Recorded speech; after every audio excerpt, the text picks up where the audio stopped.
ବର୍ତ୍ତମାନ କର୍ମା ଆମେ ଓଟିଟି ଏକ୍ଜାମ୍ରେ ଆସିଥିବା ମ୍ୟାଥ୍ କ୍ୱେଶ୍ଚିନ୍ କର୍ମା ଯେନ୍ତା 95 କ୍ୱେଶ୍ଚିନ୍ ଆମର କର୍ମା କ୍ୱେଶ୍ଚିନ୍ କାଣା କହିଛେ which number when divided by 5 7 and 9 separately leaves remainder as 3 6 and 2 repeatedly respectively okay तो केन संख्या आमे जेन ऑप्शन अच्छे ऑप्शन देखिर कर दे हमें जब 5 द्वारा हरण करमा बोला तार रिमाइंडर केते बजबा 3 और 7 द्वारा हरण करमा बोले 6 बजबा और 9 द्वारा हरण करमा बोले 2 देखो पहला 5 द्वारा हरण करले केते होय छे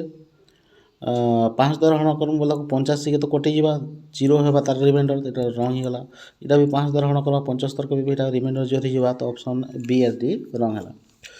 तापर 83 देखो 83 के तो जदि हम 5 हरण करमा बोले 80 कटि जीवा तापर हो जावा 3 बजबा भाग शेष 3 बजला ठीक अच्छे 7 द्वारा हरण कले के 7 के 7 है 7 के 7 1 13 तापर हो जावा 7 गुणा 7 के 7 ये तो 6 बजला तो देखो भाग शेष 6 अच्छे ओके 2 द्वारा हरण कले केते हेबा सॉरी 9 द्वारा हरण कले 9 9 81 81 बोले 2 भाग शेष बजबा तो हो जाए कि नहीं तो ऑप्शन नंबर सी होचे हमर राइट आंसर ओके।